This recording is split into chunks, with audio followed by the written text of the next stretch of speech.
You ready for this? This is the biggest race of your life. Set. Dad, wait. Oh. Have I not given you everything that you wanted? To go back to see your father, to run with the Flash. Cicada's going on a killing spree. We need to stop this guy now. Why can't I move my legs? Nora. There is a killer still at large in our city. That man hurt your child. If you're not careful, that anger will consume you the same way it consumed him. No, he's mine. He never stops killing. I thought my future would be different. I'm not gonna watch anybody else be broken by this maniac. Let's go get him.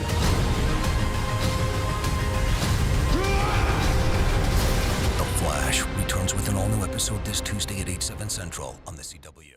Hey everybody, it's Charlie. We got a whole bunch of new Flash footage to break down. Episode 10 is airing next week. There's like 5 different storylines going on in this episode just based on all the trailer footage that they've released so far. There's a new round of that Flash ring giveaway too. All you have to do to enter is be a subscriber and leave your favorite moment from this trailer on the video. We'll just break this down based on the 5 different storylines. So first big one is obviously this trailer is hyping up Flash versus Cicada. He's slowly been getting stronger and stronger as he's been getting sicker and sicker, as like the meta tech, the dark matter starts to permeate the rest of his body.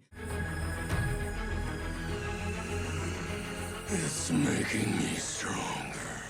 We don't really know what he's going to look like when it completely takes over his body, but presumably he'll be all powerful by the time we get to Nora's time period in the future where you see them walking around the Flash Museum. But I think part of the metaphor that they're playing into is that he's acting like a monster, and by the end of the season, he will look like a monster based on the way the dark matter is changing his body. The dark matter that gave Cicada his powers is the same dark matter that gave Barry his powers, so technically Cicada does have ties to the Speed Force, and his dagger does absorb Speed Force energy, which, remember that'll be important for later this season. But he's not turning into any kind of dark Flash or anything like that. It's just pure dark matter meta situation where he's just absorbing energy and becoming stronger.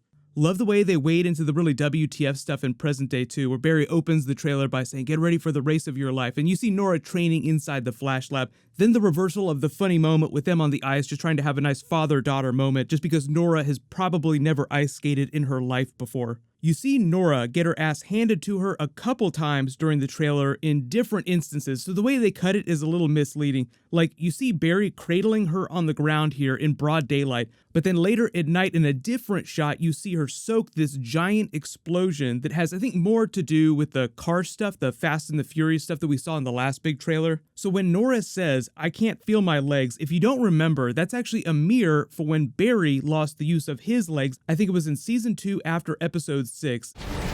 Seriously, you got your ass kicked. I can't feel my legs. Oh, yes, you can, man. We were making so much progress. Yep, 6 whole steps. Someone give me a bozo button. Hey, give yourself some credit. You just broke your back. Yeah, a normal person would have been paralyzed the rest of his life. How long until I'm fully healed?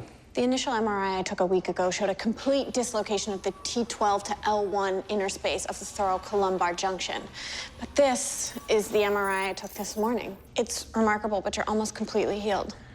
I'm still having trouble breathing. That's totally normal with a spinal injury. He had to use a wheelchair because Zoom hurt his spine so bad, but because they're Flashes, they regenerate way faster, so obviously Nora will get the use of her legs back pretty quickly. But this is all just supposed to play into the idea that Barry is worried about his daughter, so he starts to get more and more pissed off the way that Cicada got pissed off, so it's a mirror for Cicada's storyline because of the dark matter satellite that hurt his daughter, who's been in the hospital since before the beginning of the season.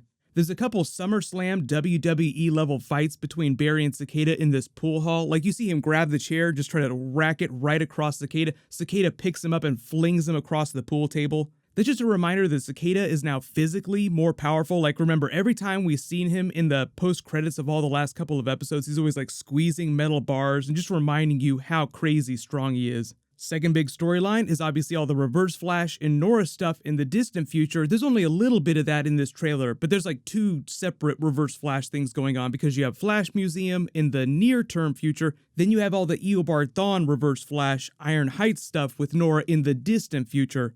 I've already done a couple videos about the whole Silence of the Lambs Hannibal Lecter stuff going on between them, but I think part of the idea is that by the end of the season, they will achieve their goal. Things will totally go off the rails in an unexpected but like really cool way, but there's so much of him with Nora this season that it seems like they're foreshadowing a fight between the two of them by the end of the season. Like obviously he's going to try and break out of prison at some point and Nora will have to stop him. The core of their storyline, all about saving Barry from Crisis, trying to find out how much they can save the timeline, and in a more psychological sense, as the producers say, Reverse Flash pondering his enduring legacy and potentially turning over a new leaf, but I don't think any of us believe that. Like, he's Reverse Flash. Ultimately, at the end of the day, even if he tries to do something good short-term, long-term, he'll show his true colors, yellow, turn, run, do something selfish, and obviously become the villain that we all know him to be. But don't forget about all the Crisis stuff that's happening next year when you're watching the Eobard Thawne Nora stuff because of the way that they're messing with the timeline. Third big storyline is Barry and Iris in the Flash Museum in the near-term future when Nora's a little girl sitting here reading the Flash comic with all the Flash merch all around her in that weird-looking dummy version of Reverse Flash walking around. That's just like some weird cosplayer scaring people walking through the museum.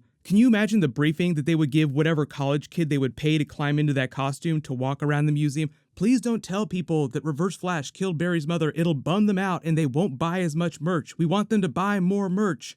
I believe the comic that Nora is reading is a Cicada comic from the Jeff Johns run, because a lot of the comics that they pull from are the Jeff Johns era, but also we're doing Cicada on the TV show this year, so there's a lot of Cicada comic book Easter eggs. I do love the imagery at the end of the broken Flash, quote unquote, big metaphor for what's happening in present day Cicada breaking the Flash when Nora drops the figure and it shatters on the ground at her feet.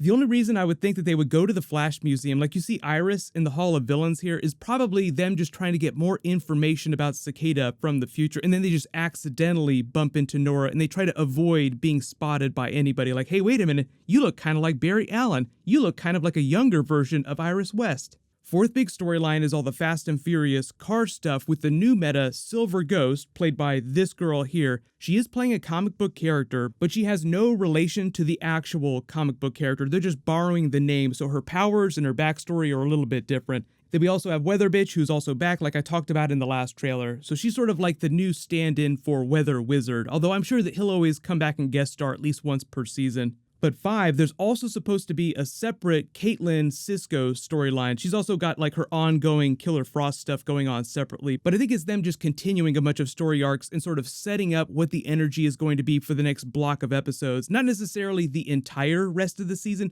but give you an idea for the next several episodes, because I do think that by the end of the season, there'll be some sort of post-credit scene which will tee up what's going on with Crisis on Infinite Earths. So let me know in the comments what's your favorite WTF moment from this and any other Easter eggs that you spotted that I didn't mention in the video. I'll name a new winner when I post a new DC video. There's a whole bunch of comic book stuff happening this week. Click here for a brand new Avengers Endgame and Captain Marvel footage. Listen to Kevin Feige talk about a whole bunch of cool stuff. And click here to rewatch that opening scene from Young Justice Season 3. Thank you so much for watching. Everybody stay awesome. I'll see you guys tonight.